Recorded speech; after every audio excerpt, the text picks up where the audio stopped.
বিসমিল্লাহির রহমানির রহিম। GOB ICT ক্লাবের পক্ষ থেকে সবাইকে শুভেচ্ছা। গত ভিডিওতে আমরা এ ট্যাগ বা অ্যাঙ্কর এলিমেন্ট নিয়ে আমরা আলোচনা করছিলাম কিভাবে একটার সাথে আর একটা ফাইলের সাথে লিঙ্ক আপ করা যায়। আজকের আমরা ফর্ম ট্যাগ নিয়ে, অর্থাৎ একটা ফর্ম কিভাবে তৈরি করা হয় এগুলো নিয়ে আমরা আলোচনা করব। ফর্ম কি? আমরা বিভিন্ন সময় রেজিস্ট্রেশন ফর্ম দেখি, অর্থাৎ ফেসবুকে যাই বা যেখানেই যাই আমরা রেজিস্ট্রেশন ফর্ম দেখি। অর্থাৎ আমরা যদি একটু ফেসবুকে আসি, facebook.com লিখলাম,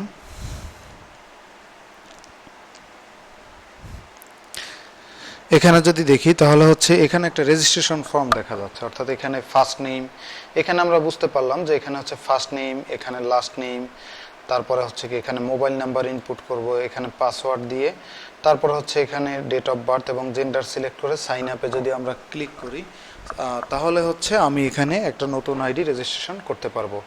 তাহলে এই যে, অথবা আমরা যদি লগ ইন করি সেক্ষেত্রে দেখা যাচ্ছে এখানে একটা ইনপুট ফিল্ড দেখা যাচ্ছে, এখানে আর একটা ইনপুট ফিল্ড দেখা যাচ্ছে। এখন এই দুইটা ইনপুট ফিল্ড, এখানে ইউজার নেম এবং পাসওয়ার্ড দিয়ে এখানে যদি সাবমিট করি তাহলে হচ্ছে আমার আইডি পাসওয়ার্ড সঠিক থাকলে আমি আর একটা পেজে চলে যাব, অর্থাৎ আমি আমার হোম পেজে বা টাইম লাইনে ঢুকতে পারবো।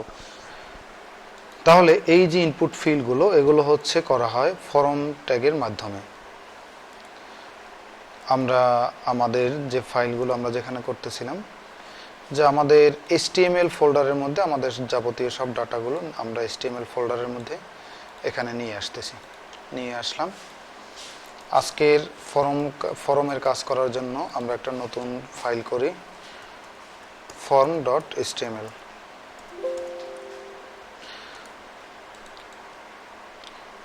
ব্রাউজারে রান করার জন্য আমরা নতুন একটা ট্যাবে ওপেন করলাম, আর কোড এডিট করার জন্য ওপেন উইথ সাবলাইম টেক্সট দিলাম, চলে আসলো। HTML এর বেসিক স্ট্রাকচারটা নিয়ে আসলাম।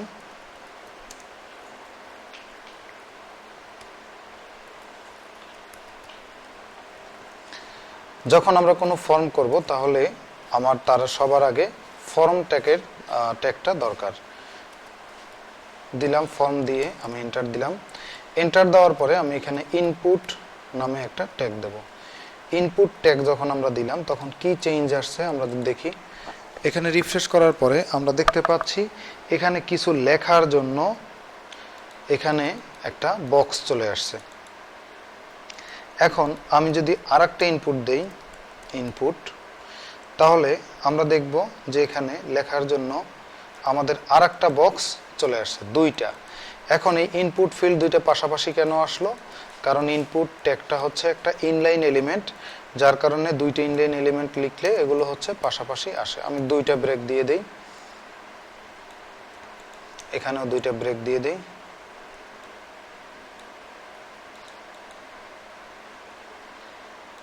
এখন যদি রিফ্রেশ করি তাহলে দেখা যাচ্ছে এখানে দুইটা ইনপুট ফিল্ড।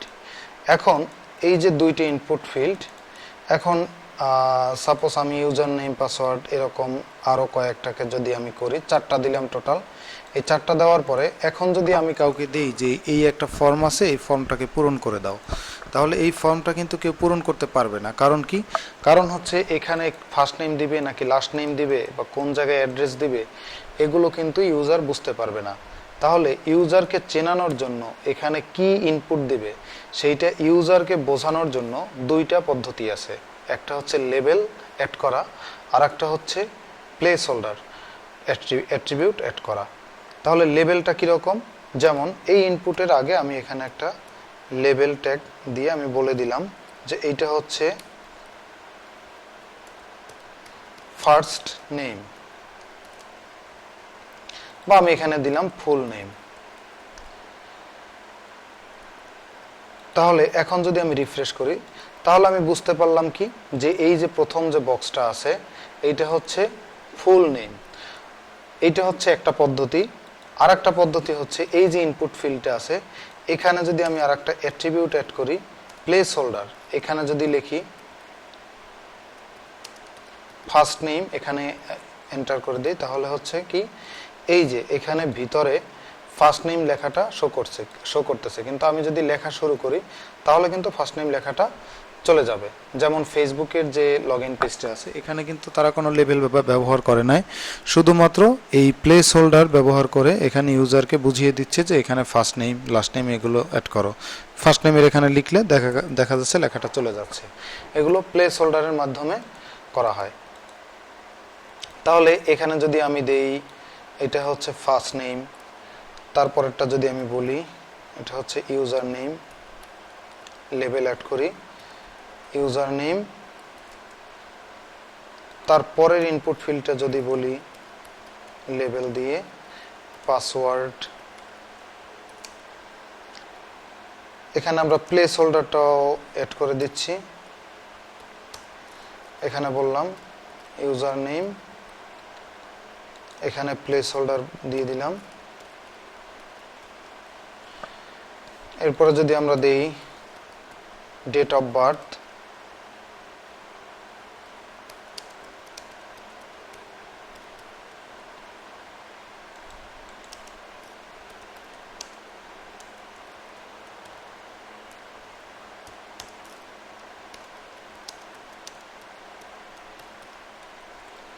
এরপরে যদি আমরা এখানে অ্যাড করি, আমি কিছু লাইন কপি করে নিলাম লেবেল দিয়ে। আমি যদি বলি ইমেইল,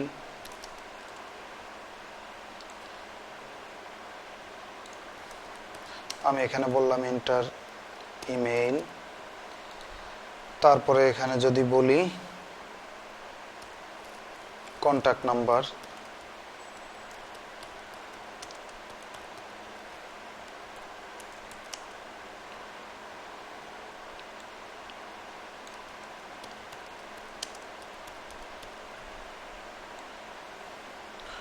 আপাতত থাকলো এই পর্যন্ত। তাহলে আমার ফর্মটা এই রকম অবস্থায় বর্তমানে আছে। এখন কিন্তু একজন ইউজার চাইলেই সে কোনখানে ফার্স্ট নেম দরকার, কোনখানে ইউজার নেম দরকার, কোনখানে পাসওয়ার্ড দরকার, কোনখানে ডেট অফ বার্থ দরকার, এগুলো কিন্তু একজন ইউজার সহজেই বুঝতে পারতেছে। আচ্ছা, এখন আমরা যখন এগুলো অ্যাড করব, তাহলে অ্যাড করার সময় আমাদের দরকার এই ফর্মটাকে আমাদের সাবমিট করা দরকার। অর্থাৎ এখানে যখন আমরা ফর্মগুলো লিখি, এখানে কি একটা বাটন আছে, সাইন আপ বাটন। তাহলে এই সাইন আপ বাটনে আমরা এখান থেকে একটা বাটন অ্যাড করব। বাটনের মাঝখানে যদি আমি এখানে লিখি সাবমিট, তাহলে কি হবে, এখানে একটা সাবমিট বাটন চলে আসছে। সাবমিট বাটন আসার পরে আমি যদি এখন সাবমিট করি, এখানে কিছু লিখলাম, কিছু লিখে আমি যদি এখন এখানে সাবমিট করি, তাহলে কিন্তু ফর্মটা সাবমিট হয়ে যাচ্ছে এবং ব্ল্যাঙ্ক হয়ে যাচ্ছে বাকিগুলো। তাহলে একটা বাটনের মাধ্যমে আমরা এই ফর্মটাকে সাবমিট করতে পারতেছি।